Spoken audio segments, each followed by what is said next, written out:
Merci à tout le monde d'être connecté et d'être en ligne avec nous. Covid oblige, nous avons dû annuler les réunions publiques sur Cahors et sur Toulouse avec M. Raphaël Pitti, médecin humaniste qui va se présenter tout de suite, et Françoise Clément, une amie militante que nous connaissons depuis un moment. Car sur le Moyen-Orient, nous avons organisé plusieurs réunions autour de films, d'invités syriens notamment. Et donc, nous poursuivons une action solidaire, notamment aidée par Samir Arabi, qui lui-même, sur Toulouse, a fait un énorme travail avec son association. Et donc, voilà, c'est la poursuite un peu de cette initiative solidaire. Pour nous, là, cette année, dans le cadre du Festival des Solidarités, qui nous a aidés et a transmis l'invitation largement. Voilà, donc on vous remercie beaucoup d'être avec nous. Et donc, on va pouvoir, les invités vont pouvoir se présenter. Samir va pouvoir intervenir et peut-être vous raconter les actions qu'ils ont faites sur Toulouse aussi. Et voilà, et donc à tout de suite. Je précise que la réunion en deux parties avec Raphaël Pitti d'abord et moi. Oui, il y aura deux parties. Une première partie avec Raphaël Pitti, qui est en ligne depuis Metz, et nous de Cahors avec Françoise Clément. Alors je tiens à remercier quand même les partenaires, notamment Jean-Pierre Crémou, les Amis du Monde Diplomatique, qui est à Toulouse et qui organise un peu la visioconférence, et les associations comme Médecins du Monde de Toulouse qui participent, ATTAC, bien sûr, le Mouvement de la Paix de Toulouse, ACAT, l'association ACAT, Amnesty, la Ligue des droits de l'homme et mon association, École Tiers-Monde de 46, sans oublier la région. Merci Yves. Alors Yves a parlé de l'association, c'est plutôt le collectif Toulouse Syrie Solidarité, mais je souhaite cet après-midi parler surtout de la Syrie. Je pense la chose la plus grave qui risque d'arriver, qui est là quand même, c'est que la Syrie tombe un petit peu dans l'oubli. Et je pense qu'il est essentiel de lutter contre l'oubli. Pour une raison simple, parce que la tragédie syrienne est toujours là, avec des millions de déplacés internes, avec des millions de réfugiés en Turquie, au Liban, en Jordanie et ailleurs, avec des millions de personnes dans le besoin en Syrie. La Syrie est un pays blessé, meurtri, déchiré, occupé par des forces étrangères. Le peuple syrien est opprimé, humilié et traumatisé. Alors j'aimerais citer le docteur Raphaël Pitti, page 282 dans son livre. On peut lire dans son livre « Va où l'humanité te porte ». Je cite, « La Commission européenne affirme qu'il s'agit de la plus importante catastrophe humanitaire depuis la Seconde Guerre mondiale. Face à cette tragédie, une approche responsable sur le plan politique et solidaire sur le plan humanitaire est indispensable. » J'aimerais maintenant souligner l'action, Françoise va parler tout à l'heure, l'action des instances démocratiques en Syrie, les conseils municipaux locaux. Alors, juste une petite remarque, le régime, la propagande de régime se résumait avec un peu de mots, soit nous, soit le chaos. Malheureusement, en Syrie, on a les deux à la fois, on a le régime et le chaos. Alors, là encore aussi, pour ceux qui ont visité la Syrie, sur la montagne qui surplombe Damas, on peut lire « Avec Assad pour l'éternité », carrément. Alors, avec cette logique, le régime a mené la guerre contre son peuple et a semé le chaos. Alors, retour aux conseils locaux syriens, ces conseils démontrent, si besoin est, la capacité des Syriens à inventer dans des conditions extrêmement difficiles leur démocratie et leur mode de gestion. Alors, permettez-moi une citation rapide de Boissière-Thierry. L'anthropologie face, ça c'est le titre du livre. Alors, la citation est la suivante. La question des formes d'entraide, de coopération et d'organisation telles qu'elles sont mises en place avec plus ou moins d'efficacité et beaucoup de difficultés dans les zones libérées des troupes du régime ou de la présence des djihadistes de l'État islamique, permet de s'interroger sur la capacité de résilience d'une société que le conflit a en quelque sorte révélée à elle-même au moment où il menace de l'anéantir. Alors je tourne rapidement donc vers le docteur Raphaël Pitti. Alors, docteur, vous êtes médecin, vous avez soigné et témoigné, vous avez formé, parce que pour vous, former, c'est sauver des vies. Vous avez vécu dans des conditions difficiles, en Syrie et ailleurs. Vous avez risqué votre vie à plusieurs reprises. Vous avez réagi avec noblesse et grande honnêteté intellectuelle lorsque le discours politique officiel en France n'était pas conforme à la réalité. Vous avez écrit, page 291, je cite, « S'organiser dans la dignité et susciter la solidarité plutôt que la peur et la haine, c'est l'unique moyen de faire face et de ne pas laisser les populismes qui grondent partout en Europe étendre leur emprise. » Fin de citation. Juste deux mots pour présenter Françoise. Françoise Clément est une économiste. Elle est membre du collectif pour une Syrie libre et démocratique. Je pense à ce niveau, je vous suggère de donner la parole à Dr Raphaël Pitti. Merci beaucoup, Monsieur Samir Rabi, de votre introduction qui est très claire en même temps, ce qui montre le drame que vit le peuple syrien maintenant depuis plus de 9 ans. Un peuple qui est martyrisé, un peuple oublié, un peuple abandonné en tous les cas, et une Syrie aujourd'hui totalement détruite. Merci en tous les cas de vos paroles aussi à mon égard. Merci beaucoup. Alors, merci aussi aux organisateurs de rappeler et de mettre un phare sur la situation en Syrie, qui est la grande oubliée, bien évidemment, et surtout par la présence du Covid, qui fait que les égoïsmes nationaux se sont égocentrés sur ces différents États. Et on oublie en même temps que la Syrie, en plus de la guerre qu'elle aura connue, et dans cette guerre, toutes les violences possibles et inimaginables, toutes les armes, même les armes interdites, auront été utilisées. Je parle des neurotoxiques, je parle du napalm, je parle du phosphore, des bombes à fragmentation, des bombes anti-bunkers qui ont été utilisées, la destruction systématique des hôpitaux, des écoles, des lieux de vie, etc. Une volonté de détruire ce peuple, de le terroriser, de le détruire pour l'amener à quitter le pays, à se déplacer. Et ce qui a été une réussite, entre guillemets, dirons-nous, puisque vous l'avez dit, plus de 7 millions de personnes n'habitent plus chez elles en Syrie et qu'il y a pratiquement autant de personnes qui sont à l'extérieur de la Syrie, qui vivent dans des conditions extrêmement difficiles à l'extérieur comme à l'intérieur.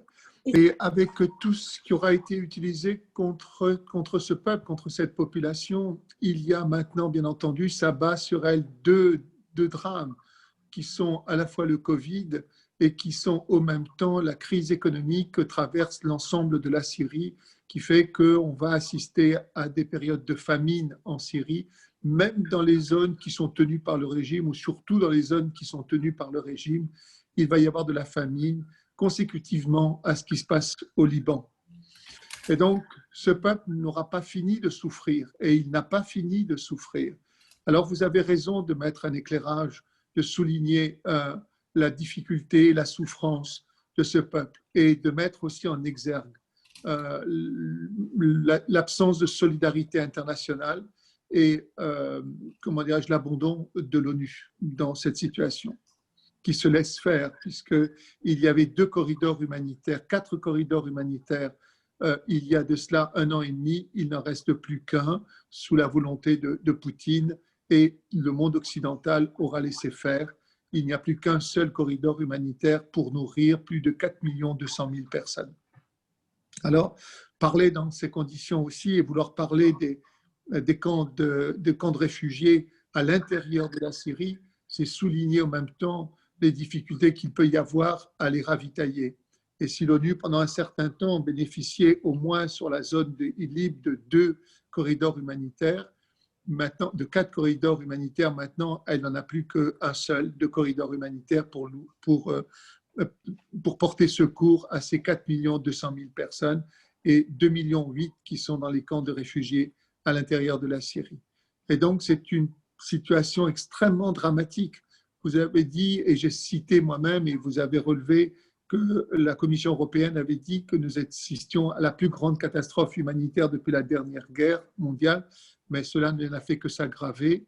Et la zone de Idlib en paye encore aujourd'hui avec des bombardements, qu'on oublie de le dire, assez régulièrement sur les populations, continue d'en payer le prix malheureusement. Et au niveau des camps de réfugiés, il y a un certain nombre d'aspects qui sont la malnutrition en particulier, qui est assez importante, par l'absence de diversité de l'alimentation. L'alimentation se porte essentiellement vers les céréales qui ne sont au fond que du sucre, une forme de sucre lent, mais il manque de légumes frais en particulier. Et donc, nous avons noté qu'il y avait pratiquement 50% de dénutrition dans les camps de réfugiés. C'est un travail qu'avait fait l'USSM il y a 1 an et demi et qui avait mis en place un plan de lutte contre la malnutrition, savoir la reconnaître, bien évidemment, et essayer de la traiter pour autant que cela soit possible. Et il y a toutes les conséquences de la malnutrition, c'est-à-dire de toutes les carences, bien évidemment. En particulier, il y a chez les enfants les baisses et chez les adultes la baisse des défenses immunitaires qui les rend sensibles dans les périodes hivernales à toutes les maladies possibles, et en particulier chez les enfants la rougeole, et avec la difficulté qu'il y a pu avoir de lancer des campagnes de vaccination vers cette population. Il y a au même temps des problèmes qui sont des problèmes de carence chez les petits en particulier, et c'est le problème de la carence en iode qui entraîne éventuellement des lésions neurologiques malheureusement irréversibles dans les premiers mois dans les premiers mois de la naissance. Et enfin, pour finir, il y a aussi des problèmes dentaires qui sont vraiment très, très, très importants. Nous nous sommes rendus compte combien les enfants avaient des caries, des gingivites, etc.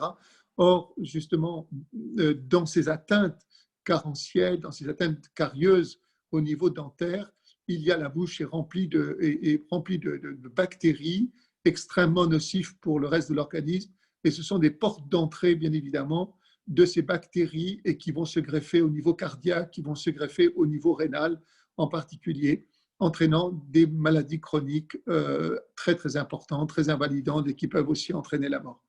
Et donc, c'est dire combien la situation est dramatique dans les camps de réfugiés. Et quand je parle des camps de réfugiés, je parle bien entendu de ceux de la région de l'ouest, du nord-ouest de la Syrie, la région dite de Idlib, mais on peut dire tout autant de la région du nord-est de la Syrie, dans le Kurdistan syrien, où dans les camps de réfugiés se trouvent là aussi des millions de personnes, qui sont celles qui ont fui les combats contre Daesh. Et malheureusement, il y avait un corridor humanitaire entre l'Irak et la Syrie. Ce corridor humanitaire a été fermé par Poutine. Et bien sûr, toutes les difficultés du ravitaillement qu'il peut y avoir avec la présence des Turcs dans la bande frontalière qui est en place. Donc, on a une situation extrêmement difficile dans les camps de réfugiés. Alors, on pourrait parler aussi de ce qui peut se passer au Liban actuellement, dans les camps de réfugiés Liban, mais les camps de réfugiés Liban ne sont qu'une petite partie de la présence des réfugiés au Liban. Il peut y avoir peut-être 300 000 personnes qui sont dans des camps de réfugiés, mais il y a environ 1 200 000 personnes syriennes, de réfugiés syriens au Liban, et la grande majorité est mélangée à la population libanaise elle-même, et donc ne se retrouvent pas dans des camps, et ils vivent d'une mendicité. Je suis rentré d'une mission de notre ONG, l'UOSSM, il y a à peu près 3 semaines du Liban. On est frappé à Beyrouth par le nombre de personnes vivant de mendicité dans les rues, d'hommes jeunes en pleine force avec des enfants ou des femmes, etc. Il y a pratiquement tous les 100 mètres, 150 mètres, il y a quelqu'un assis qui tend la main ou qui vend éventuellement, d'une manière qui nous paraîtrait aujourd'hui ridicule en France, qui vend des paquets de mouchoirs pour quelques centimes pour essayer de survivre. Et donc, ce peuple, non seulement martyrisé, mais qui est dans une situation sur le plan de la dignité humaine, totalement ravalé, au fond, à une situation de très grande précarité où il a perdu toute dignité. Alors, c'est vrai au Liban, et ça s'est aggravé maintenant avec la crise économique au Liban, qui est très profonde. Il y a distribution de nourriture vers la population libanaise, mais aussi vers les réfugiés. Mais la position des réfugiés syriens est extrêmement difficile parce qu'elles sont, quand même, il faut le dire, assez grandement rejetées de la population libanaise, assez grandement. Mais on peut comprendre que quand vous avez 20% de la population libanaise qui est représentée par des réfugiés, on peut comprendre que cela crée une situation de tension. Qu'est-ce à dire alors qu'en France, nous avons à peine 2% de réfugiés en France et nous avons le sentiment déjà d'être envahis. Qu'est-ce qu'il en est alors de la population libanaise qui a 20% de sa population qui est réfugiée et qui vit dans une très grande précarité? Il existe un quartier de très grande pauvreté à Beyrouth. Ce quartier qui s'appelle Karantina, ce quartier, il y a une violence extrême au point que les ONG ne veulent plus aller parce que dès lors qu'elles viennent avec un camion pour envisager de distribuer de la nourriture ou éventuellement d'autres biens, ils se font attaquer, agresser et leur vie est en danger. Et les ONG n'osent plus rentrer dans Karantina pour distribuer. J'ai moi-même assisté à la distribution par l'USSM de kits anti-Covid à Beyrouth et ça a fini bien évidemment par de la violence. Les gens voulaient prendre directement dans le camion les paquets que nous avions apportés et il y a eu bien sûr des échanges de coups de poing qui ont dû se faire pour essayer de rétablir l'ordre et de repousser les gens. Voilà la situation d'une manière générale telle qu'on pourrait peut-être la décrire assez succinctement sur le vécu en tout cas des réfugiés, que ce soit à l'intérieur de la Syrie ou bien encore à l'extérieur de la Syrie. Bien, je remercie M. Pitti pour toutes ces informations issues du terrain, en direct, on peut dire. Et effectivement, la situation semble terrible. C'est pour ça que nous, on a essayé d'organiser, lors de cette semaine du Festival des Solidarités, cette visioconférence. Donc, je ne sais pas maintenant qui veut prendre la parole. S'il y a des interventions, c'est possible. Avant que vous pouvez intervenir directement. Donnez vos impressions. Je vais poser une question alors pour lancer le débat. On a beaucoup parlé, et on en parle encore beaucoup d'ailleurs, de tout le problème kurde de la frontière entre justement au nord de la Syrie et à la frontière avec la Turquie. On a parlé de cette zone du Rojava qui est une zone à la fois autogérée et qui a un petit peu, qui arrive à fonctionner de façon plus ou moins autonome. Qu'est-ce qui se passe au Rojava? Il y a aussi les camps de réfugiés au Rojava, bien sûr. Est-ce que les choses sont quand même moins pires? Il me semble que cette question, vous m'entendez? Cette question peut être posée à Dr Raphaël Pitti. Oui, je suis allé à Derrick puisque nous avons ouvert en 2016 un centre de formation dans la ville de Derrick pour ce qui concerne maintenant l'USSM, mais l'USSM a aussi ouvert d'autres centres, une maternité, que ce soit un centre de soins primaires à Raqqa, des centres de soins dentaires, des camps, des cliniques mobiles dans la zone du nord-est de la Syrie. Je suis allé visiter par 2 fois des camps de réfugiés à l'intérieur de la Syrie Et ce que j'ai exposé tout à l'heure en termes de malnutrition, bien évidemment, d'absence de soins d'hygiène dentaire, etc., même si les centres sont très bien organisés, et ils le sont, les centres, les camps de réfugiés le sont très bien, sous la houlette de l'YPG qui contrôle l'ensemble de cette zone. Avec, là, on voit un peu la volonté démocratique, la volonté de parité homme-femme des Kurdes dans cette zone, puisque dans chaque camp de réfugiés, il y a 2 responsables, un responsable homme et un responsable femme pour organiser. Il y a bien entendu une infirmerie, etc. Mais les gens sont dans une situation, les réfugiés n'ont pas le droit de sortir de ces camps. Nous avons ouvert dans l'hôpital de Derik un centre de soins dentaires et la difficulté pour assurer les soins dentaires pour notre dentiste, c'est que les gens n'avaient pas le droit de sortir, ne pouvaient sortir qu'une fois tous les 2 ou 3 mois. Alors quand il s'agit de faire des soins dentaires, bien évidemment, ça posait un véritable problème pour le suivi des soins et de la poursuite des soins. Mais ce que je disais tout à l'heure, donc à propos des problématiques de dénutrition, des problématiques liées aussi de scolarisation des enfants, etc., des problématiques de vaccination aussi, etc., bien évidemment, on est dans des zones qui ont subi la guerre et donc des zones qui sont en situation de pauvreté. Et cette pauvreté, il faut la partager. Il faut la partager avec ces camps de réfugiés, ce qui n'est pas facile, loin de là. Et pour cela, est aggravé par le fait que l'aide humanitaire internationale, celle qui venait de l'ONU et qui passait justement par ce corridor humanitaire entre l'Irak et la Syrie, ce corridor humanitaire a été fermé. Et donc, il est aujourd'hui, l'aide humanitaire, il faut le dire, est totalement dépendante de la bonne volonté des Turcs qui la font passer par le poste frontière qui est celui de Kobané ou de Tal Abyad. Ou de Tal Abyad, c'est selon leur volonté, bien évidemment. Et donc, ça soumet quand même à des pressions très, très, très, très fortes. Voilà, c'est vraiment extrêmement compliqué, en tous les cas, de pouvoir prendre en charge ces populations dans les camps de réfugiés. Il y a aussi des gens, à Raqqa, où je suis allé, par 2 fois, la ville a été détruite par les bombardements alliés contre Daesh, et les gens vivent au milieu de ces ruines, comme dans une grande partie à Kobané aussi. C'est-à-dire qu'ils sont dans leurs appartements complètement éventrés, où il y a des grosses couvertures à l'extérieur pour cacher leur vie intérieure.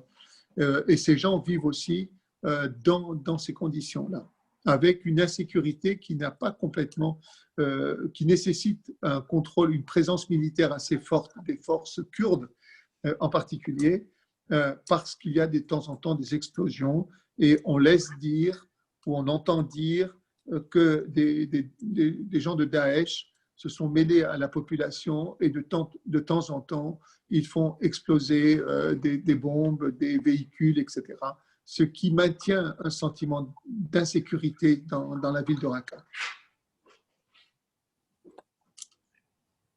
J'aimerais peut-être placer les choses sur le terrain politique. Il ne faut pas que la situation en Syrie reste figée. Il faut absolument œuvrer pour une solution pour sortir de la crise actuelle. Je pense qu'il y a un exemple qui me frappe. C'est le cas des Palestiniens en 1948, au XXe siècle. Il y a eu les gens, il y a eu les camps de réfugiés en Palestine et ailleurs, pour les Palestiniens, et cela dure 70 ans. C'est absolument scandaleux. Je pense que la question de fond par rapport aux réfugiés syriens et par rapport aux déplacés, c'est le retour au pays. Il est absolument inadmissible, c'est scandaleux de voir des millions de déplacés à l'intérieur, des réfugiés qui se trouvent à l'extérieur. Donc la recherche d'une solution politique juste et durable est quelque chose de fondamental. Voilà, j'ai terminé.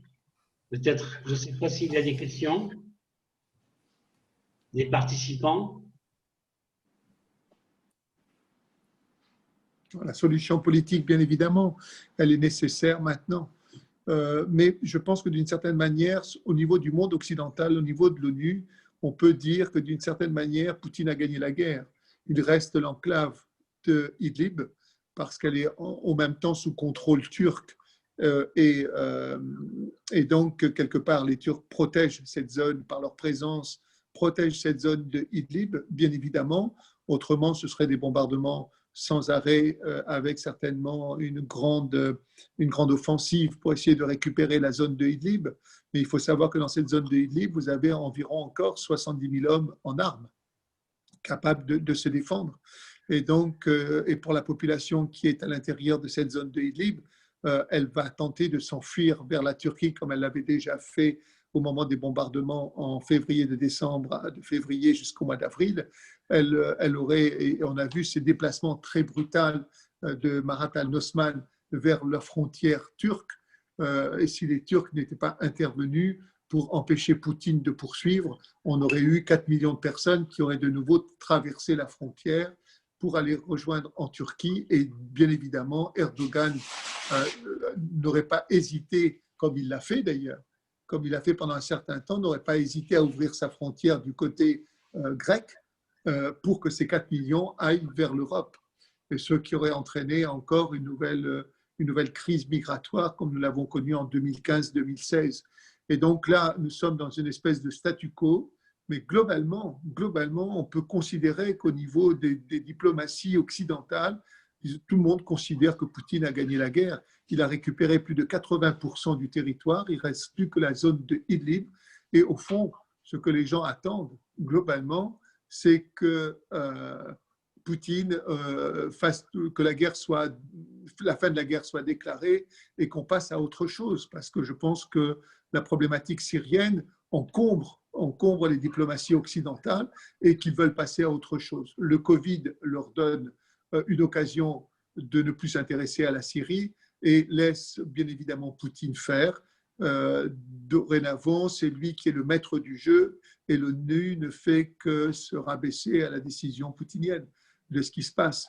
La zone de Idlib pourrait être demain, si on ne trouve pas de solution, pourrait être un nouveau Gaza, tout simplement. Des forces rebelles à l'intérieur de la zone, une zone contrôlée par le sud, par le régime, et au nord par les Turcs.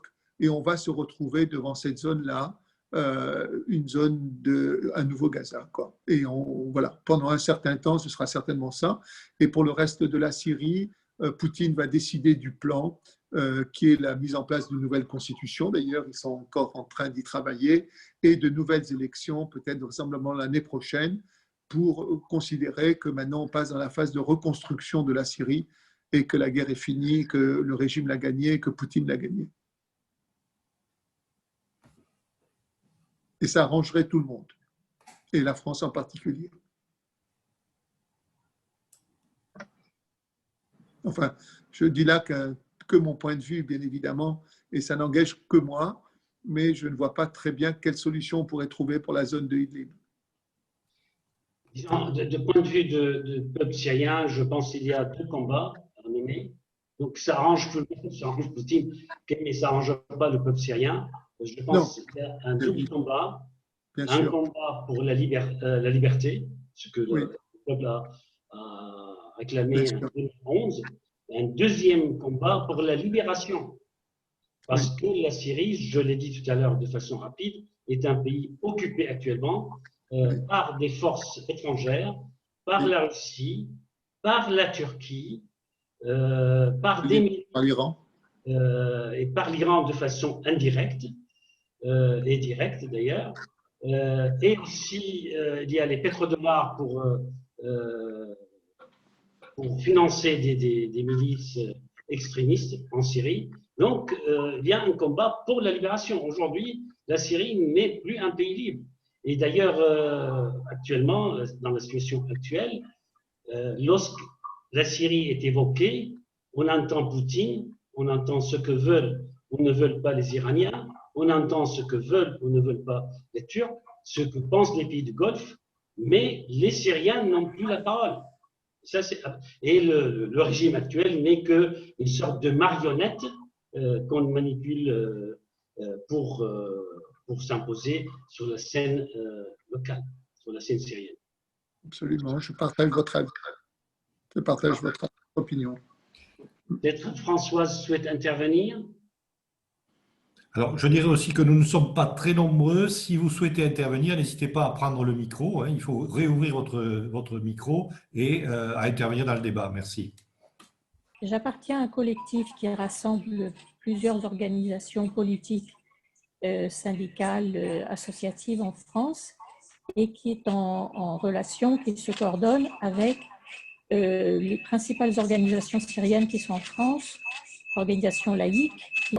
Moi, je me suis basée pour intervenir sur des sources syriennes, sur une source syrienne qui s'appelle le Syrian Coordination Group, donc le groupe de Syriens de coordination des secours d'urgence.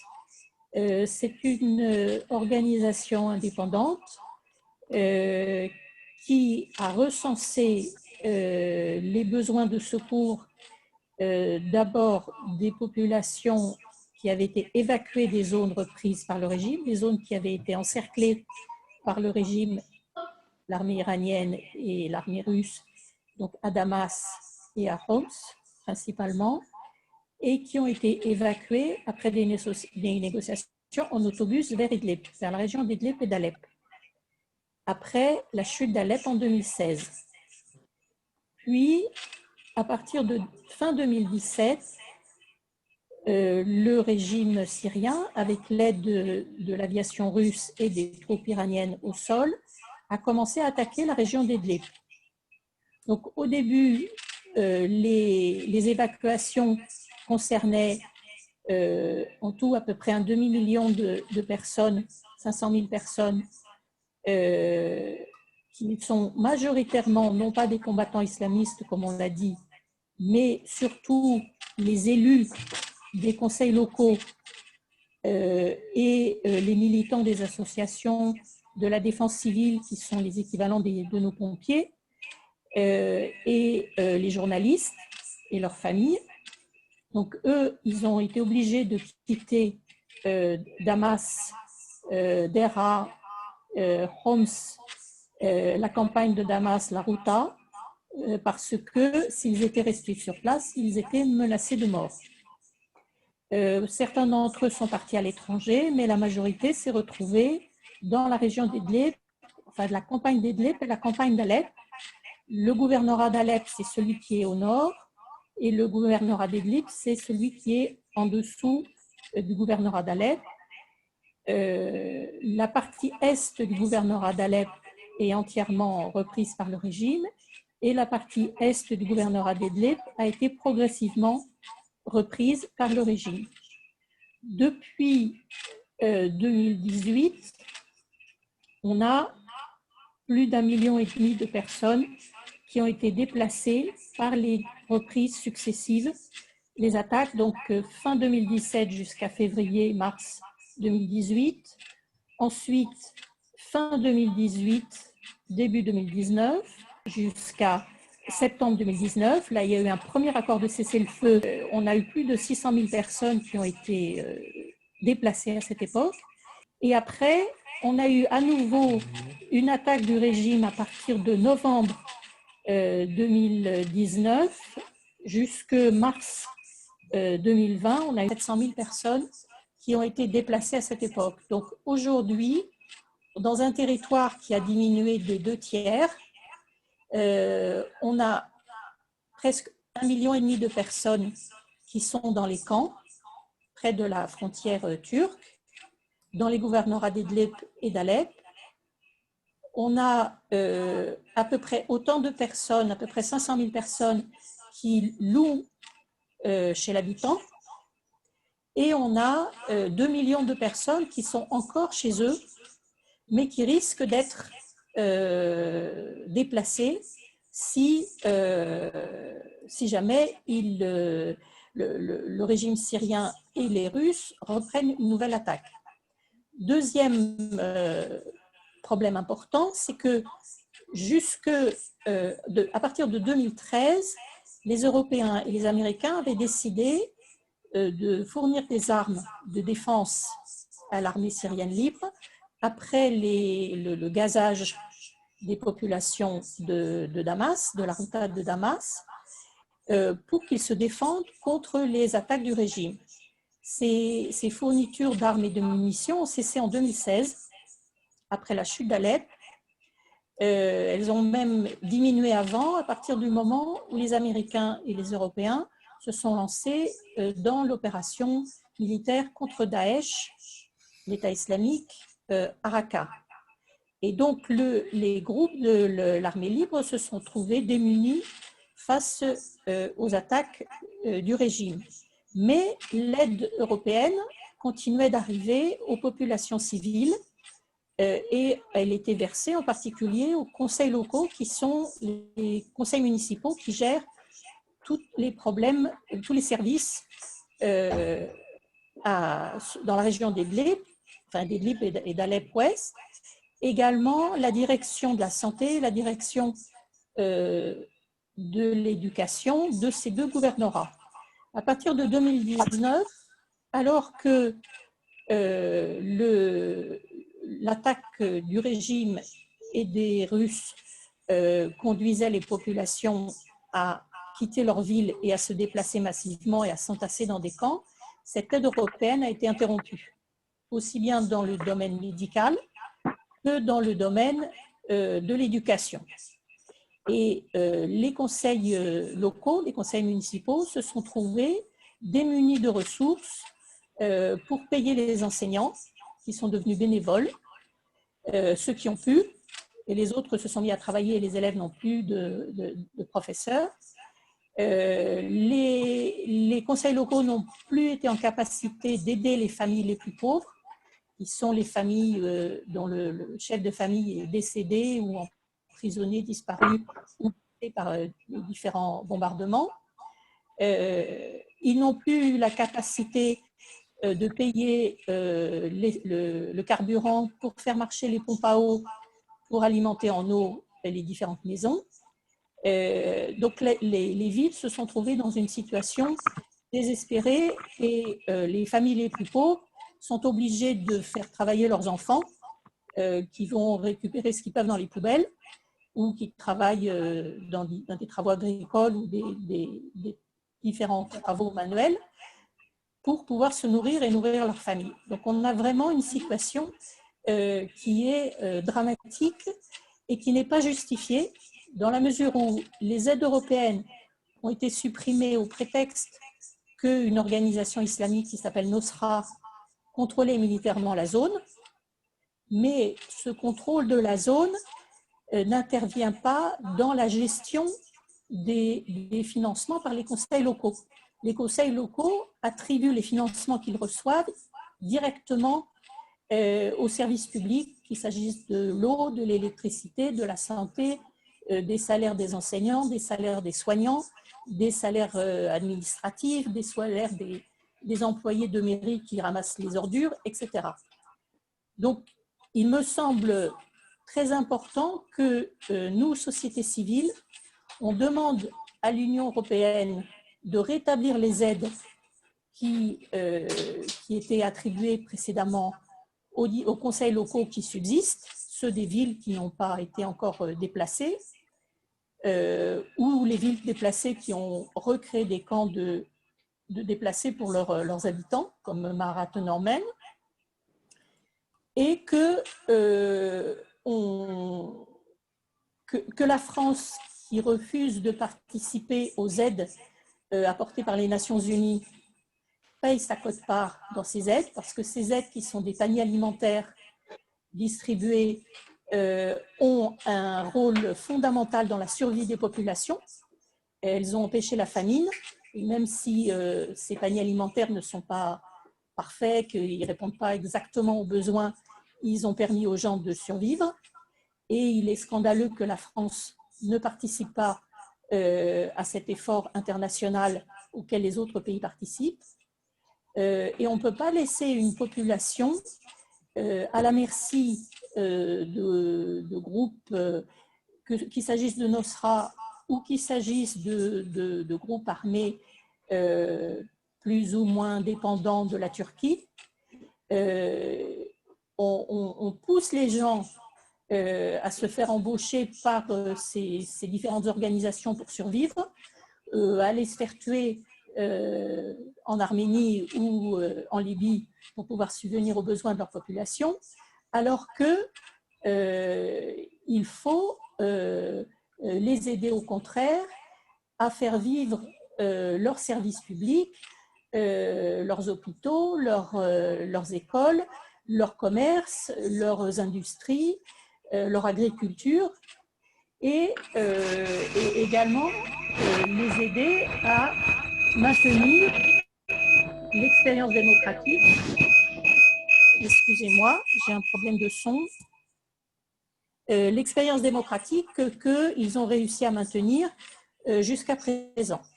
Donc, je vais laisser la parole aux personnes qui souhaitent intervenir, le docteur Raphaël Pitti, M. Samir Arabi et les autres participants qui souhaitent intervenir.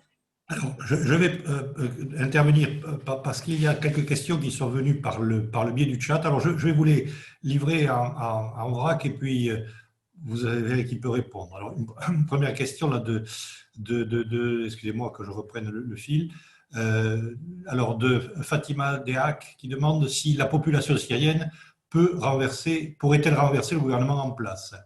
Elle complète aussi sa question avec la question: combien de temps les réfugiés vivent-ils dans les camps et quelles sont les possibilités de quitter définitivement ces camps? Voilà. Ensuite, une question de Nicolas, plus spécifique sur un cas particulier. La situation spécifique du camp d'Al-Hol peut-elle être abordée? 600 enfants sont dans ce camp, dont 200 enfants de Français. Les enfants sont par définition innocents, ne sont pas responsables des décisions des actes de leurs parents. Et puis, voilà, donc je termine ça, parce que j'ai d'autres commentaires, mais j'en parlerai plus tard. Alors, autre question de Fatima, d'ailleurs, Fatima Deak, qui demande: Daesh existe-t-il encore? Par qui est-il constitué? Qui les finance? Terrorise-t-il la population syrienne? Voilà, c'est sur les questions. Après, j'ai un commentaire assez long que je vous lirai le moment venu, qui est de Dounia Laoui, qui est apparemment sur place là-bas dans un camp et qui cherche à revenir en France aussi. Mais bon, j'y reviendrai plus tard, c'est un cas très particulier. Donc voilà, j'ai les 3 ou 4 questions que je vous ai retransmises qui viennent du chat. Qui veut reprendre? Alors, je vais répondre, ou je vais tenter de parler de la première question: est-ce que le peuple syrien peut actuellement renverser le régime? La réponse est non, parce que malheureusement, le peuple syrien aujourd'hui n'a rien entre les mains. C'est un peuple pacifique qui est descendu dans la rue pour mener une révolution pacifique. Ça, c'est important à le souligner. Alors, il est face à un régime qui a une armée puissante. Il est face à une puissance étrangère qui est la Russie avec son armée. Il est face à l'armée turque, face aux milices de Hezbollah, etc., etc. Donc, les conditions ne sont pas favorables pour renverser le régime. Le combat que mènent les Syriens sera un combat à long terme. Il m'arrive parfois de faire le parallèle entre l'Espagne et la Syrie. Malheureusement, lorsque les républicains en Espagne ont perdu leur combat, il a fallu attendre longtemps avant que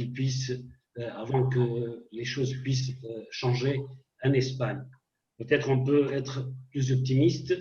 Espérons un changement comme c'est arrivé au Chili et ailleurs. En tout cas, actuellement, le contexte actuel est extrêmement défavorable pour le régime syrien. Il faut probablement, comme je l'ai dit, est un combat à long terme. Alors peut-être je suggère à Dr Pitti de parler de la durée des camps. Je pense que la question a été posée. Les camps de réfugiés doivent durer combien de temps? Alors, le problème, c'est que dans le monde d'après-guerre, après la guerre de 1945, quand on regarde un peu ce qui se passe, les politiques ont trouvé bon, dans l'incapacité qu'ils sont de trouver des solutions politiques, de se lancer dans l'humanitaire, ce qui pour eux est d'une grande facilité, bien évidemment. Et si vous regardez un peu, pour ce qui concerne les boat people, les camps de réfugiés en Asie existent maintenant depuis les années 70-80. Et vous avez, pour les Palestiniens par exemple, ces camps de réfugiés, ils y sont déjà depuis pratiquement 50 ans. Ils sont dans ces camps de réfugiés. Ces camps de réfugiés s'organisent progressivement en de véritables villes organisées avec une administration, avec à la fois des services publics, etc., qui sont organisés et les gens finissent par vivre. Je voudrais rappeler une anecdote où un Syrien, un réfugié, rencontre un Palestinien et dit dans le camp maintenant on s'est organisé. On a maintenant des petits commerces qui se sont ouverts et les gens autour de leur tente ont commencé à cultiver des petits jardins et on a mis en place aussi des écoles, etc. Et la vie est meilleure. Il lui dit au Palestinien, le Syrien, et le Palestinien de lui dire « Mais tu es fou de dire ça, parce que vous êtes bon pour rester jusqu'à la fin de votre vie dans ce camp. Il vaut mieux encore la situation, dirais-je, de difficulté pour faire en sorte que les gens partent des camps. Et dès lors que vous vous organisez vos camps, vous êtes bon pour y rester. » Et c'est ce qui se passe de toute façon pour les Syriens qui sont en Jordanie, pour les Syriens qui sont au Liban, pour les Syriens qui sont en Turquie, etc. La seule chose qu'ils aient envie, bien évidemment, c'est tous de partir. Et les jeunes en particulier veulent partir et ne demandent qu'à partir vers le monde occidental, vers les États-Unis, vers l'Europe, etc. Parce qu'ils savent qu'ils peuvent reconstruire. Et les hommes qui ont des enfants en bas âge, eux aussi, ils ont envie de reconstruire une vie puisqu'on ne leur offre aucune possibilité politique d'imaginer que demain, ils vont rentrer de nouveau en Syrie et reprendre leur vie et reconstruire leur pays. On ne leur laisse pas entrevoir un seul instant cette espérance, tant ils voient, et ils ont raison, que rien n'avance sur ce plan-là. Et donc, que ce soit à l'intérieur de la Syrie, comme c'est à l'extérieur de la Syrie, les camps sont là pour durer et les gens peuvent espérer, comme a fait la diaspora palestinienne, qui en est un bel exemple, de partir de par le monde pour essayer de se reconstruire, et pour les autres, eh bien, ils restent dans leur camp. C'est bien ça. En Syrie, par exemple, dans la région de Damas, il y a des camps palestiniens où il y a plus de 500 000 personnes. Ils ont énormément souffert pendant cette période de bombardement, de guerre, etc. Parce qu'ils étaient dans ces camps et bien évidemment, ils étaient pris entre les feux de qui que ce soit, je dirais d'une manière assez large. Hein. Et ils sont plus de 500 000 en Syrie à vivre dans une situation d'extrême difficulté. Donc, les camps de réfugiés sont faits pour exister et pour durer en tous les cas. Et alors, moi, ce qui me scandalise, justement, c'est cela. C'est à défaut de trouver des solutions politiques, on se lance dans l'humanitaire. Et quand nous avons rencontré par 2 fois le ministre des Affaires étrangères, l'actuel et le précédent, c'est de dire, mais la France fait tout ce qu'elle peut. Regardez l'argent que nous donnons sur le plan humanitaire. Et moi, de lui dire, mais monsieur le ministre, on n'attend pas de la France qu'elle fasse de l'humanitaire, on attend de la France qu'elle trouve des solutions politiques. Et nous ne pouvons pas être pour vous une excuse, d'accord, en nous disant je vous donne de l'argent pour que vous aidiez les populations syriennes et ça vous disculpe de l'incapacité à trouver des solutions politiques. Alors il s'est mis en colère, le ministre, et il a commencé, alors vous voulez quoi? Qu'on bombarde? Eh bien bombardons. Et alors je vais lui dire, mais monsieur le ministre, je ne vous demande pas de faire la guerre, je vous demande de trouver une solution politique. Cherchez une solution politique autour de la table et faites pression sur Poutine. Nous avons les moyens, l'Europe est riche, la Russie n'est pas si riche que ça. Nous avons les moyens de faire pression économiquement sur la Russie et vous devez pouvoir agir avec le reste de l'Europe pour faire pression et avec le reste, avec les Américains, pour faire pression sur Poutine pour qu'une solution politique puisse être trouvée. Et le ministre a dit, et après ça a été repris par Hollande lors d'une entrevue que nous avions eue avec François Hollande, Et il a dit, complètement dépité, nous étions en décembre 2016, c'était à quelques mois de la fin de son mandat, il a dit, mais la France est seule, personne ne nous suit, l'Allemagne ne nous suit pas, personne ne nous suit, la France est seule. Et c'est vrai que la France était seule. Les Américains, à commencer par Obama, avaient abandonné lui aussi. Dès le 21 août 2013, quand il avait refusé de bombarder alors qu'il avait déclaré la ligne rouge, Obama s'était mis dans une position d'abandon de la Syrie et les autres n'ont fait que suivre là-dessus, en laissant faire pour autant les autres. Donc, pour les Syriens, ça marquera d'une pierre, pour moi, pour ce 21e siècle, sera marqué justement de cette lâcheté profonde du monde occidental, très profonde lâcheté vis-à-vis du peuple syrien que nous avons laissé et abandonné entre les mains justement de son meurtrier, de son dictateur meurtrier qui est Assad.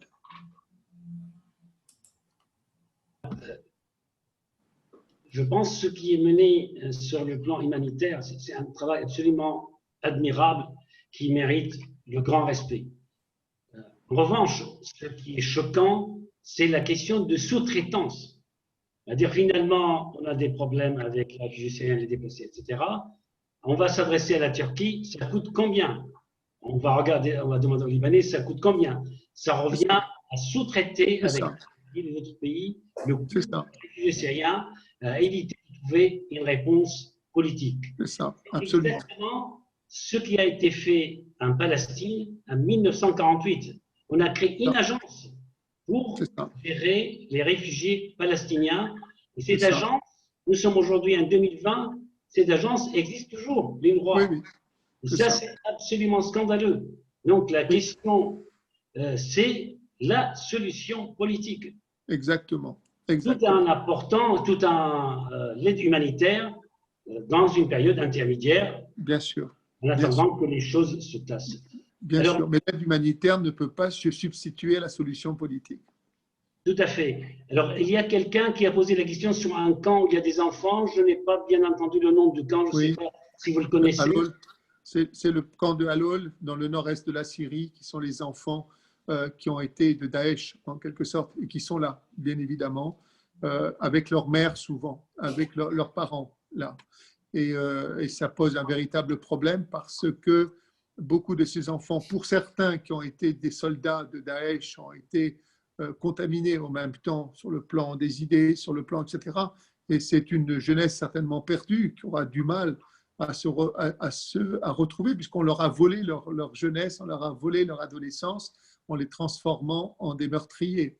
Et donc, mais les mères qui sont, enfin pour ce qui concerne les mères qui sont souvent avec eux, beaucoup encore de ces femmes refusent bien évidemment d'abandonner l'idéologie de Daesh.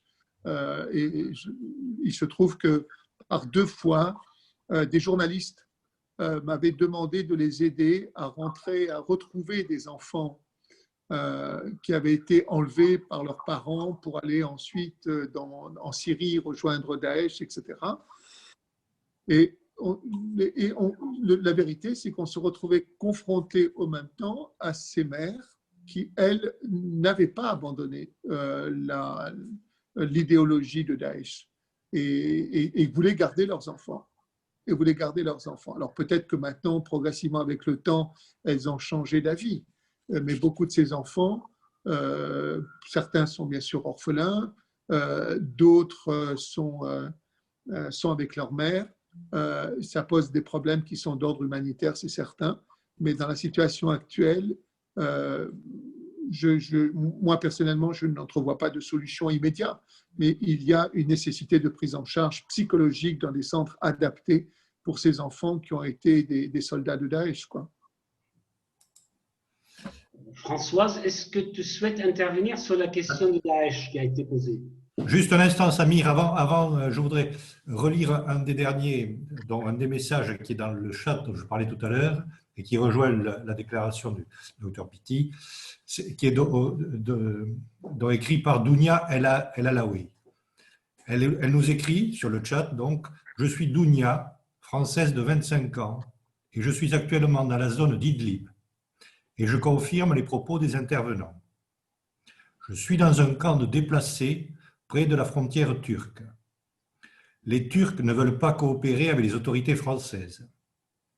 Les autorités françaises ont fait la demande pour que je puisse sortir du poste de Bab al-Awa. Mais les Turcs ne prennent pas la peine de répondre pour me laisser passer la frontière.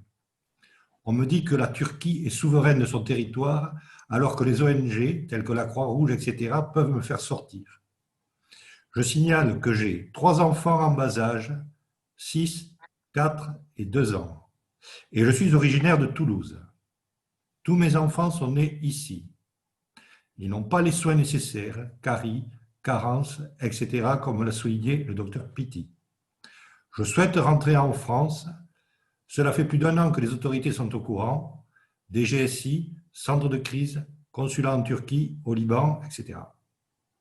Et elle ajoute, et je vous donne la dernière phrase, « Pourquoi fermez-vous les yeux sur vos propres citoyens qui vivent aussi les mêmes galères que ces pauvres Syriens martyrisés ?» Je vous laisse à votre réflexion.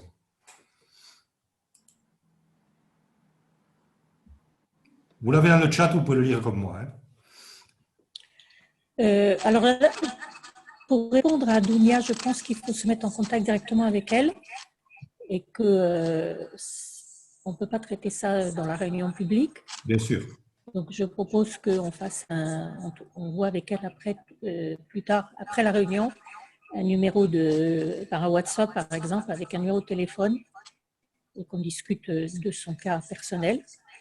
Moi, j'aimerais répondre à la question de la solution politique. Pour le moment, les Russes et le régime syrien parlent du retour, disent que le retour est possible. Et on a un risque en France, comme dans d'autres pays européens, que l'asile ne soit plus accordé aux Syriens au prétexte que le retour en Syrie ne serait plus dangereux pour eux. Or là, je vais citer une association syrienne qui s'appelle l'Association syrienne pour la dignité du citoyen. Elle a été créée par des Syriens, des juristes, avocats, des anciens membres de conseils locaux des villes qui ont été obligés de céder au régime et dont les militants ont été obligés de quitter la zone. Et ils ont fait des enquêtes auprès des rares Syriens qui ont tenté de rentrer chez eux, ainsi qu'auprès des habitants qui sont restés sur place. D'une part, pour les habitants qui sont restés sur place, dans les zones dites de réconciliation, donc la Routa orientale de Damas, Derra et les autres zones de la campagne de Homs, ces zones-là sont encerclées comme Gaza ou comme les territoires occupés palestiniens. Les personnes ne peuvent sortir pour aller travailler ou se faire soigner qu'avec l'autorisation des militaires du régime, avec parfois l'obligation de payer des pots de vin et des risques de maltraitance. Les jeunes garçons sont enrôlés de force dans les milices, dans l'armée du régime, voire dans les milices iraniennes. Le risque d'arrestation et de disparition est permanent. Donc, parler d'élections dans ces régions où il n'y a absolument aucun respect des droits humains élémentaires, c'est vraiment une hypocrisie totale. Il est tout à fait regrettable que les Nations Unies encouragent le retour des Syriens vers ces zones et qu'au Liban, le représentant des réfugiés des Nations Unies verse des allocations aux Syriens pour qu'ils rentrent chez eux, en sachant qu'ils risquent d'être exposés à ce type de persécution. D'ailleurs, des enquêtes ont été faites auprès des Syriens qui sont rentrés et vous verrez donc sur le site de la Syrian Association for the Dignity of Citizens que cette enquête a montré que les Syriens qui étaient rentrés sur place sont considérés comme des ennemis, le régime les appelle terroristes, et ils subissent les mêmes humiliations et les mêmes risques que les Syriens qui sont restés sur place dans ces zones. De ce fait, tant que le régime syrien et ses méthodes de répression existent, il n'est pas possible d'envisager, enfin ces organisations disent qu'il n'est pas possible d'envisager ni des élections, ni un retour, ni une reconstruction qui ne peut se faire qu'au profit du régime syrien et de ses alliés iraniens ou éventuellement russes, si les Russes participent au partage du territoire. Pour vous donner un exemple, dans les zones qui ont été conquises par le régime dans le sud du gouvernorat d'Idlib, le nord du gouvernorat de Hama et le sud du gouvernorat d'Idlib, aujourd'hui, le régime vend aux enchères les terres agricoles. Donc, quel retour pour les agriculteurs qui ont été chassés l'année dernière si leurs terres agricoles sont vendues aux enchères? À Damas, les sociétés immobilières iraniennes se sont appropriées des pans entiers des régions de Damas qui ont été quittées par l'opposition. C'est une farce, c'est une hypocrisie totale de prétendre que la situation en Syrie est pacifiée, elle est redevenue normale et qu'on peut faire des élections, que les gens peuvent rentrer et qu'il n'y a plus de problème de réfugiés. Sur la question de Daesh, j'ai appris par les militants syriens que pendant toute la période où Daesh a dominé la région de Raqqa, le régime n'avait jamais bombardé Daesh. Non seulement il n'avait jamais bombardé Daesh, mais il avait accordé à Daesh l'exclusivité du commerce avec les zones contrôlées par le régime. Or, Daesh a contrôlé la zone dans laquelle était exploité le pétrole et qui produit du blé. C'était la zone la plus riche de Syrie. Donc Daesh a prélevé sur son commerce avec le régime syrien qui achetait le pétrole et le blé des taxes qui lui ont permis de s'acheter des armes, de payer les gens qui faisaient venir de l'étranger et de mener toute la politique qu'ils ont menée. Donc la politique de Daesh a été financée par le commerce avec le régime. On a la même chose à Idlib. À Idlib, le régime a réservé son commerce avec les points de passage qui étaient contrôlés par Nosra. Il refusait de faire commerce en passant par les points de passage qui étaient contrôlés par l'ASL. Ce qui fait que tout l'argent, enfin toutes les taxes prélevées sur ce commerce ont été récupérées par Nosra. Il a également continué de fournir à Nosra l'électricité gratuitement que Nosra revendait à la population. Autre source de revenus. Même chose avec le groupe islamiste Jaish al-Islam dans la banlieue de Damas.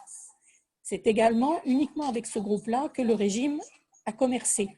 Donc, de fait, tous les groupes islamistes et djihadistes en Syrie ont été financés par l'exclusivité que le régime syrien leur a accordée dans le commerce, alors qu'ils ne les bombardaient pas et qu'ils réservaient ces bombardements et ces sièges pour la population démocratique qui s'était opposée de façon démocratique par des manifestations pacifiques et qui se gérait de façon démocratique avec des conseils locaux élus.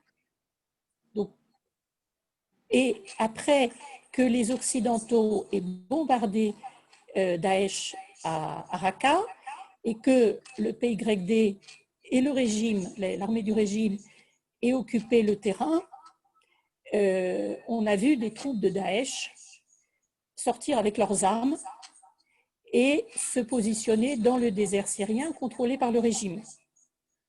On a su que des soldats de Daesh, les Syriens, étaient rentrés chez eux, puisque, par exemple, quand ils sont arrivés à Idlib, ils ont été interrogés par Nosra.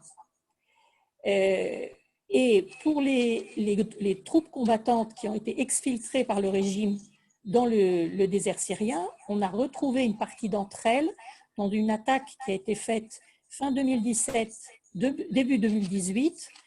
Les troupes de Daesh étaient au milieu des troupes du régime. Elles ont attaqué, elles ont vidé de leur population tout un groupe de villages qui se trouvaient isolés du reste de la zone d'Idlib. Et quand les troupes de Daesh se sont retrouvés face à l'armée libre. Ils ont été battus par l'armée libre, ils ont été faits prisonniers. C'est comme cela que l'on a pu savoir que 2000 combattants de Daesh étaient venus avec les troupes du régime pour faire cette attaque. C'est documenté. Et on a eu une deuxième fois l'année suivante des rumeurs selon lesquelles le régime mobilisait Daesh également pour une nouvelle attaque. Et cette nouvelle attaque n'a pas eu lieu. Enfin, l'annonce par l'Organisation syrienne des droits de l'homme de la mobilisation, du déplacement de Daesh à travers le désert a suffi pour que l'attaque n'ait pas lieu. Donc, on peut se poser des questions sur la responsabilité du régime syrien, mais aussi de ses alliés, russes et iraniens, dans le maintien, le fait que Daesh continue à exister en Syrie, et pourquoi le régime a-t-il favorisé son existence, pourquoi l'a-t-il maintenu, et pourquoi continue-t-il à le maintenir? Est-ce que c'est pour justifier les attaques qu'il mène contre le reste de la population en les accusant de terrorisme? La question reste ouverte. Et vis-à-vis de nos gouvernements savent ce qui s'est passé. Les services de renseignement des États-Unis, de la France, de tous les autres pays savent exactement ce qui se passe sur le terrain. Donc pourquoi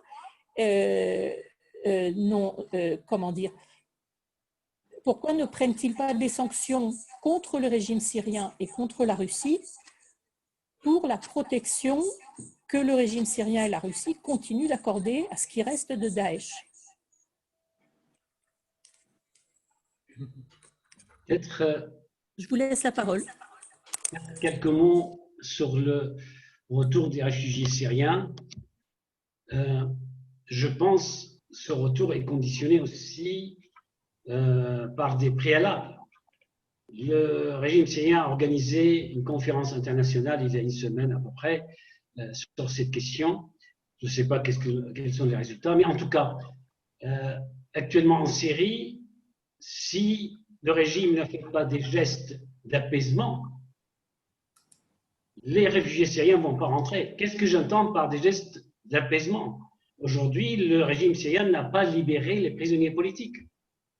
Ils sont dans des prisons, ils sont torturés et pour certains, ils finissent par mourir en prison. Donc ça, il y a cet aspect. Il y a un autre aspect qui s'appelle la réconciliation nationale. Un réfugié syrien qui a été torturé, qui a été emprisonné, torturé, qui a fui, qui a réussi après à partir, comment il va revenir dans son village, comment il va cohabiter avec son voisin qui était pilote de l'air, qui a bombardé son village. Comment il va cohabiter avec l'autre voisin qui l'a torturé. Donc on ne peut pas faire des crimes de guerre et de dire on met le compteur à zéro et on redémarre. Donc il faut des gestes d'apaisement, il faut une réelle volonté politique et puis il faut oser parfois imaginer une solution qui réunit les Syriens.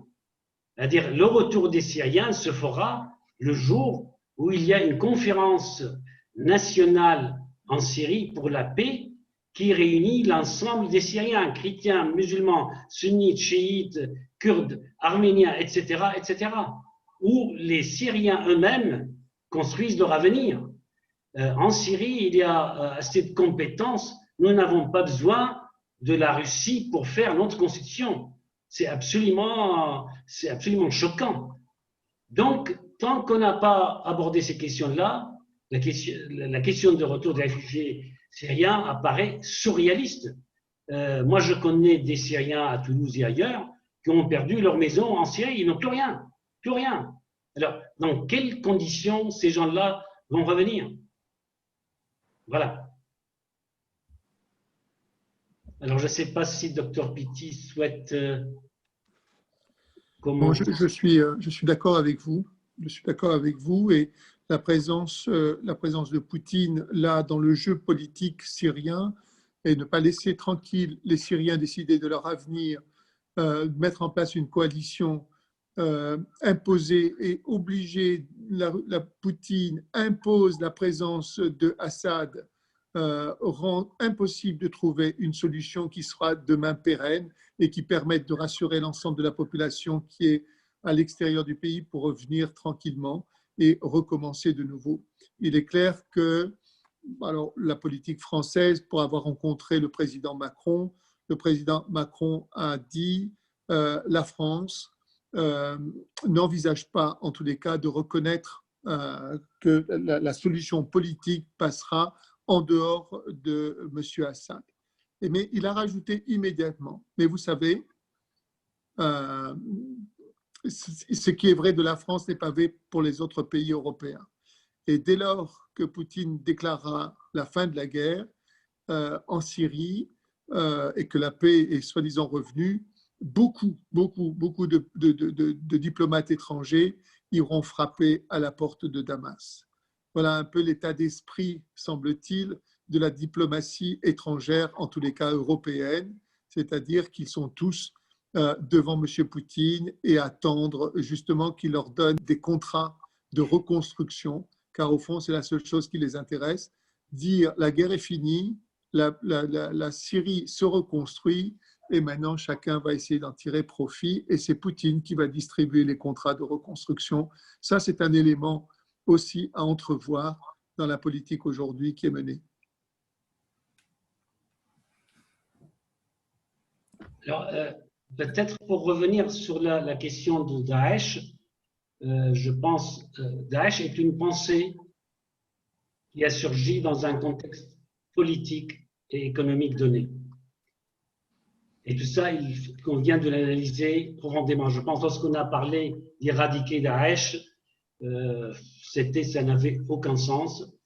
Ce qu'il convient de souligner, c'est que depuis depuis pratiquement la naissance de l'État syrien, après le mandat français, depuis l'indépendance des pays du Proche-Orient, que ce soit la Syrie, l'Égypte, etc., on a combattu systématiquement et parfois avec des armes les forces progressistes. On a anéanti les forces progressistes et on a fait des alliances douteuses et dangereuses avec les pays les plus réactionnaires au Proche-Orient. Je parle de l'Arabie Saoudite et je parle des pays de Golfe avec lesquels, malheureusement, la France et le camp occidental, entre guillemets, entretient de très bonnes relations parce que là, il y a la question de vente d'armes. Donc, c'est un jeu de balançoire. Si d'un côté, vous affaiblissez, vous cherchez à anéantir les forces progressistes et de l'autre côté, vous soutenez les forces réactionnaires, vous favorisez d'une certaine manière l'émergence des courants les plus extrémistes et ce qui s'est fait il y a quelque temps avec Al-Qaïda et par la suite avec Daesh.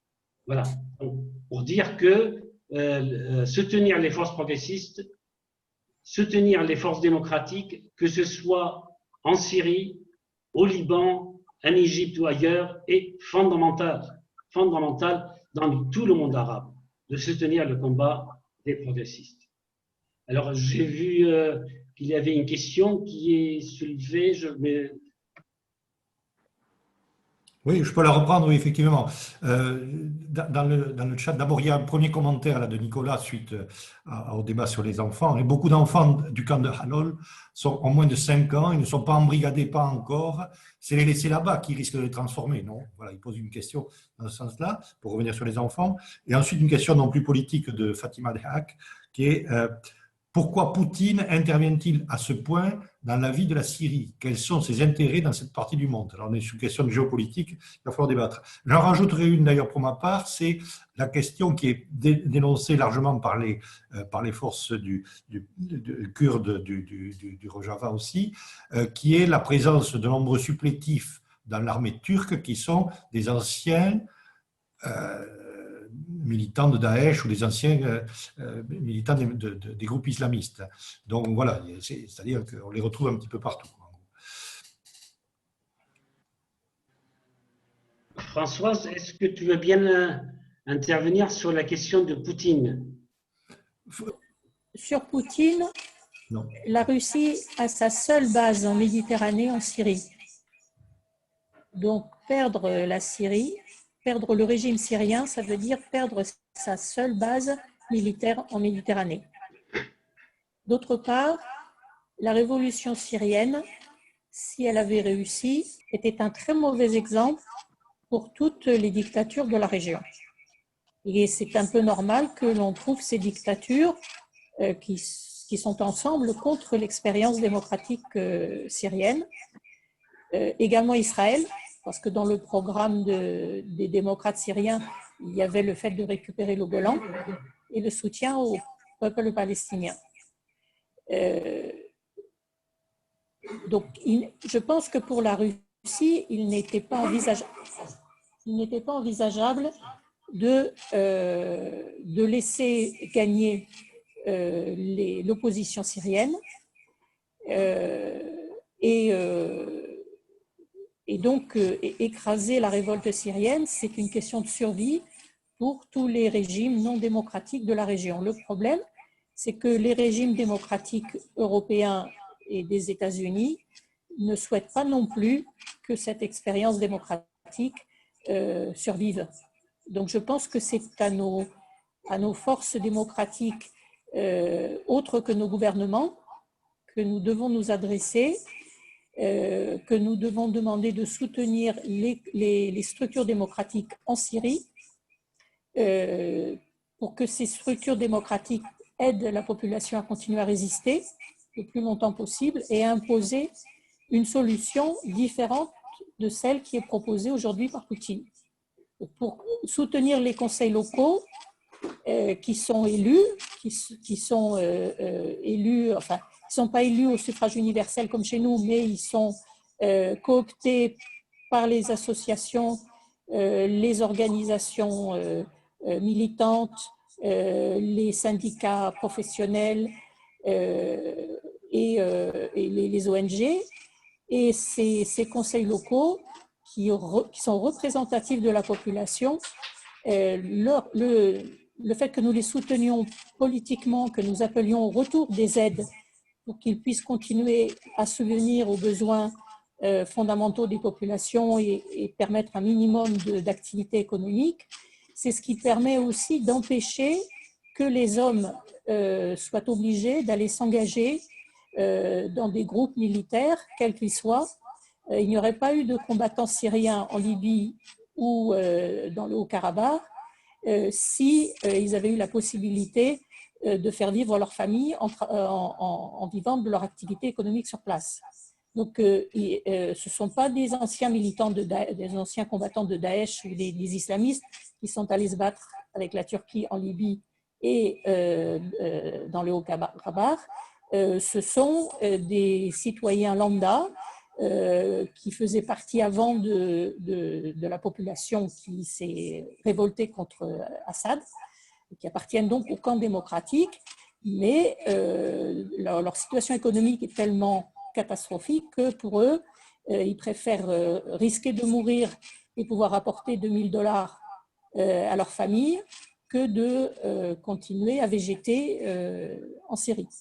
Donc, le fait d'aider économiquement, financièrement les structures démocratiques syriennes à faire vivre la population localement et à rester sur leur terre, c'est absolument fondamental si on veut maintenir l'expérience démocratique en Syrie et si on veut empêcher les Syriens de se faire engager pour d'autres pays ou pour des organisations X ou Y. C'est aussi une des conditions de notre propre sécurité d'un point de vue égoïste. On ne peut pas laisser les gens mourir de faim, ils vont forcément essayer de trouver des sources de revenus ailleurs. Donc il faut impérativement qu'on soutienne les structures démocratiques en Syrie. Alors, une petite note optimiste, les opposants syriens à l'étranger, mais également enfin, à l'étranger en Europe, en Turquie et également en Syrie, ont commencé à reconstituer un mouvement, une coalition, un réseau politique des opposants démocrates. Et ils espèrent pouvoir présenter assez rapidement aux gouvernements occidentaux une alternative politique au régime de Assad et à la structure actuelle qui est la coalition nationale syrienne, qui jusqu'à présent n'a pas été en mesure de présenter une alternative acceptable par les Occidentaux et qui se trouve aujourd'hui dépendante financièrement de la Turquie. Donc, quel avenir pour ce nouveau rassemblement, je l'ignore. En tout cas, soutenir les organisations locales sur les terrains, les ONG, les conseils locaux, les organisations de défense civile, etc., c'est absolument vital pour qu'il y ait une possibilité de futur démocratique en Syrie. Et de retour, évidemment, etc. Alors, juste une petite précision par rapport à Poutine. Au lendemain de l'effondrement de l'Union soviétique, la Russie est disparue de la scène diplomatique. Donc, la Syrie a représenté une étape vers le retour de la Russie sur la scène diplomatique pour dire on est là, on a un rôle à jouer, on va vous montrer notre capacité à intervenir. Alors, peut-être il faut rappeler l'histoire. Nous sommes en 1920 et au lendemain de la Première Guerre mondiale, il y a eu le partage du Proche-Orient par la France et l'Angleterre. Aujourd'hui, la France peine à jouer un rôle politique important au Proche-Orient, l'Angleterre pareil, les États-Unis d'Amérique, le Proche-Orient ne les intéresse pas et ce n'est pas nouveau, ça date déjà de l'époque d'Obama.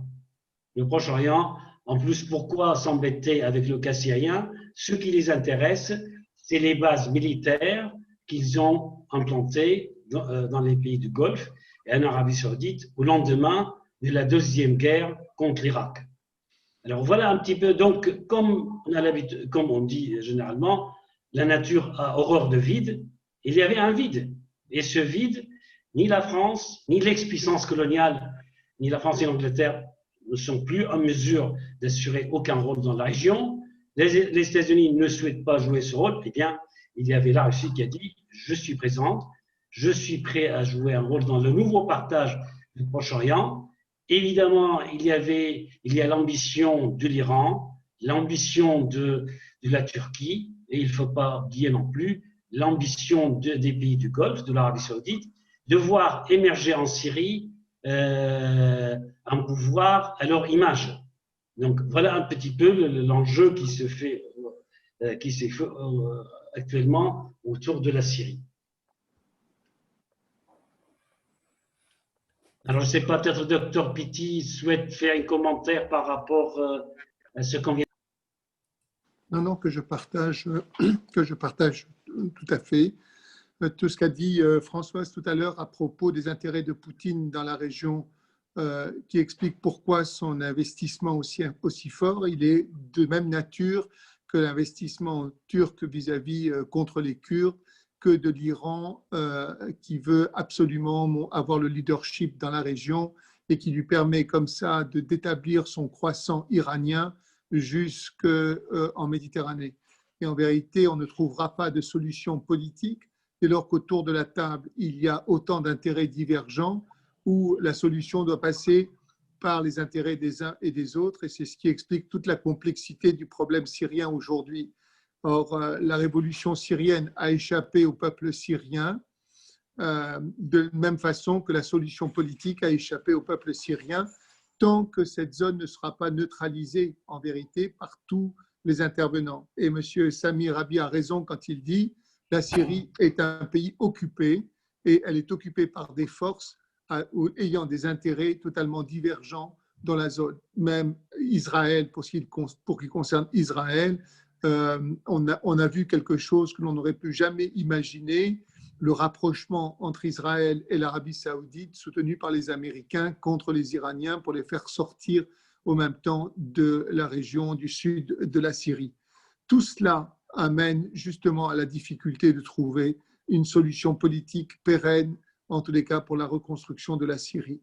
Donc, là, et c'est ce qui apparaît le plus évident, que le seul à détenir une solution, bien que n'étant pas forcément la bonne solution, celui qui est le seul à détenir une solution aujourd'hui, c'est bien Poutine qui l'a, et toutes les diplomaties occidentales, toutes les chancelleries occidentales tournent la tête ailleurs de la Syrie pour laisser faire Poutine, et qu'en fin de compte, il les débarrasse de cette épine qu'ils ont, qui est la Syrie.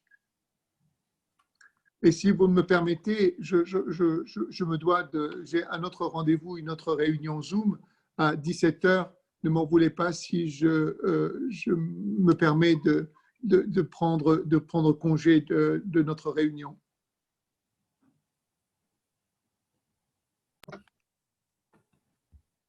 Jean-Pierre, est-ce qu'il y a d'autres questions? Oui, alors il y a d'autres questions, justement, l'une qui concerne la presse française, c'est de Fatima Dea qui dit « La presse française n'évoque plus la situation de la Syrie.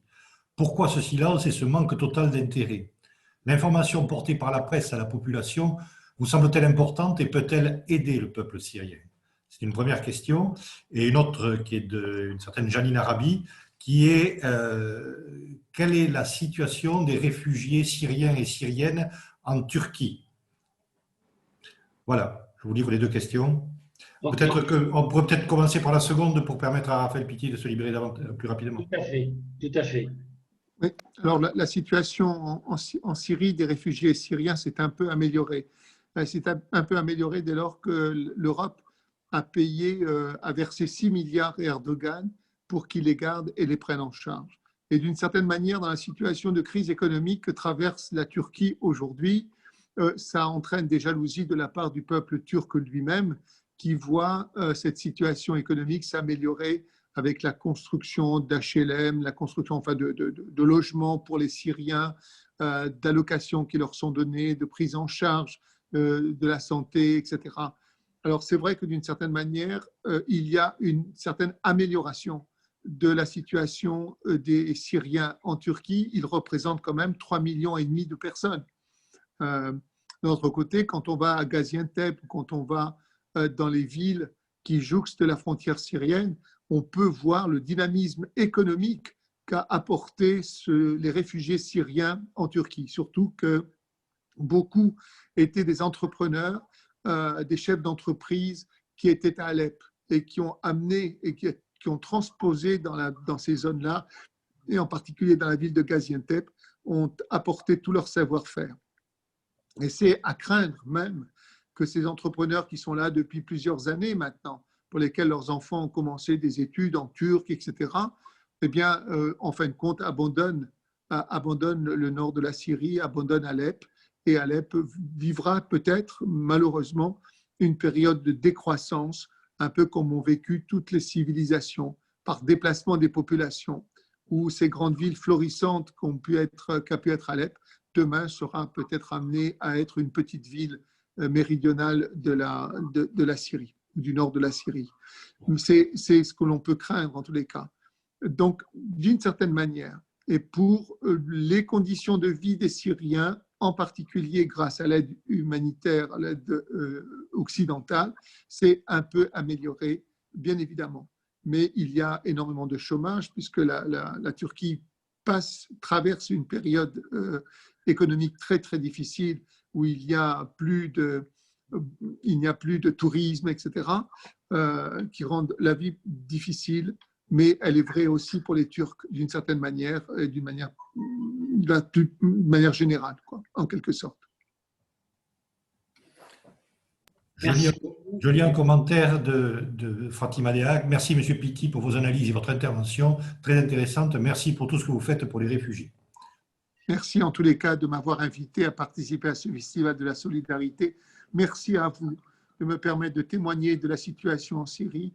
Merci à vous tous de mettre sous éclairage la Syrie qui est vraiment actuellement abandonnée. Et nous n'avons pas évoqué le Covid, bien évidemment, mais c'est toute la Syrie qu'il faut parler, pas seulement de la région de Idlib, mais aujourd'hui, toute la Syrie vit une situation économique désastreuse et il y aura dans les prochains mois une véritable famine qui risque d'apparaître en Syrie. Merci à vous tous. Bonne soirée. Merci. Françoise, est-ce que tu veux bien intervenir sur la presse française? Je ne sais pas si Françoise m'a entendu. Oui, oui, j'entends, mais j'ai toujours mes problèmes techniques. Alors, la presse française, une journaliste syrienne, qui est journaliste dans un grand quotidien, Libération, nous expliquait que la Syrie n'est plus une question que les rédactions acceptent. Et puisque le gouvernement français a choisi de ne plus soutenir la révolution syrienne, les démocrates syriens, il n'y a pas d'actualité autre que les bombardements quotidiens et les déplacements quotidiens de population, eh bien la question syrienne n'intéresse pas les médias. Je pense que pour que nous puissions intéresser à nouveau la population française, il faut passer par d'autres vecteurs que les médias.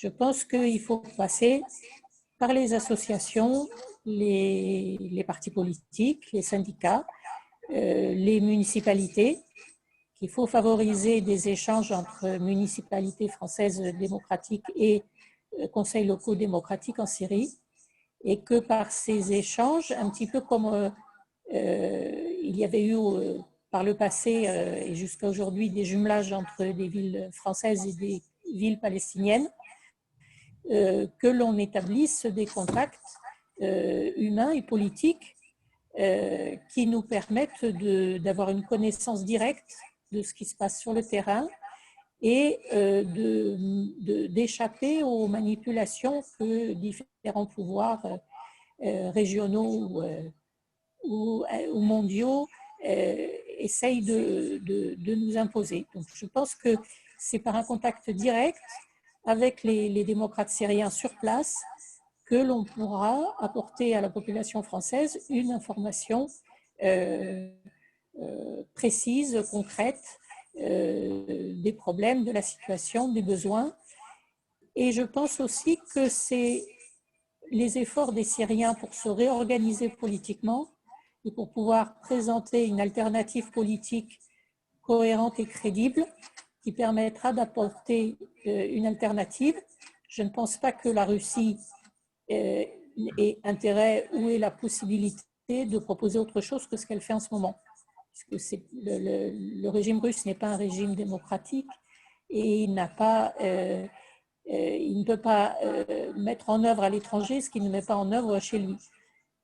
Donc, je pense que c'est vraiment sur l'opposition syrienne que c'est elle qui pourra apporter une solution. Et les Syriens ont vécu 40 ans de dictature.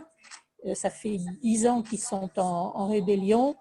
On ne crée pas une cohésion nationale et une culture politique seulement en 10 ans.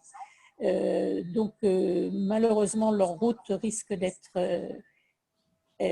plus longue qu'ils n'avaient prévu, mais il n'y a que les Syriens qui puissent apporter une réponse collective et convaincre les pouvoirs en Europe et aux États-Unis, peut-être probablement avec l'aide des mouvements de la société civile chez nous, de façon à convaincre nos gouvernements d'accepter la solution qu'ils seront en mesure de proposer. Sur la presse, là, je rajouterai un complément. Le Monde diplomatique a publié au mois de juin un article sur le retour de la Syrie dans le monde arabe, c'est-à-dire le rapprochement avec les monarchies du Golfe, en fait, donc qui était décrit dans cet article-là. Et ce mois-ci, à la fin du mois de novembre, doit sortir un numéro spécial de Manière de voir sur le Liban. Sur le Liban, voilà. Donc, on parlera forcément des camps et de la situation actuelle. Maintenant, il y a la presse qui joue un certain rôle pour faire comprendre ce qui se passe en Syrie, mais il y a aussi de plus en plus des cinéastes syriens des romanciers, des poètes qui commencent à parler de la tragédie syrienne. De plus en plus, il y a des ouvrages qui sont traduits qui permettent de comprendre la réalité syrienne. Je pense que un des éléments de cette tragédie, que le peuple syrien s'est trouvé assommé, traumatisé. Il commence actuellement à s'organiser. Il commence aussi à organiser sa résistance culturelle, qui est fondamentale, qui permet de comprendre son combat et de voir sa vision des choses. Voilà. Alors, je ne sais pas si Jean-Pierre, il y a d'autres questions. Là, je n'en ai pas en vue. J'ai des remerciements au docteur Pitti. Oui, alors, pardon, oui, Fatima Derak demande une précision. Vous avez indiqué que Poutine possède des bases militaires en Syrie. Qu'est-ce que cela signifie précisément?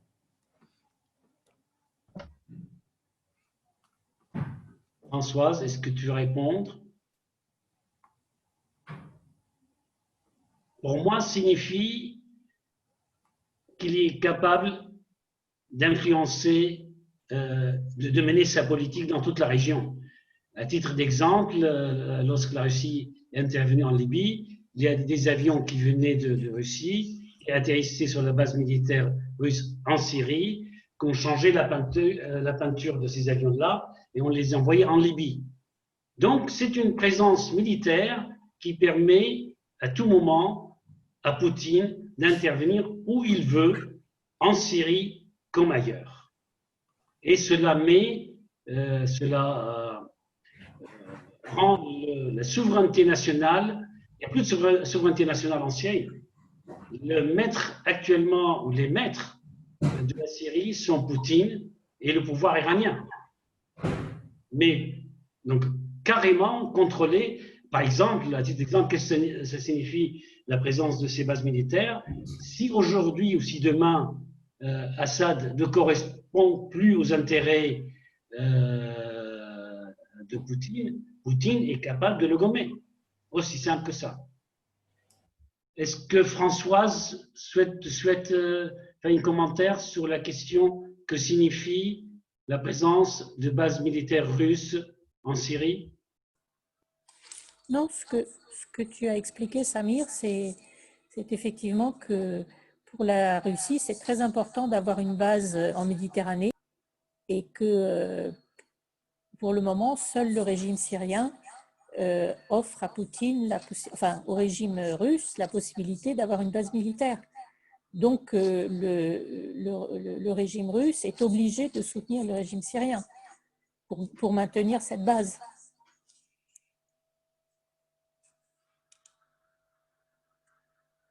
Tant qu'il sert ses intérêts.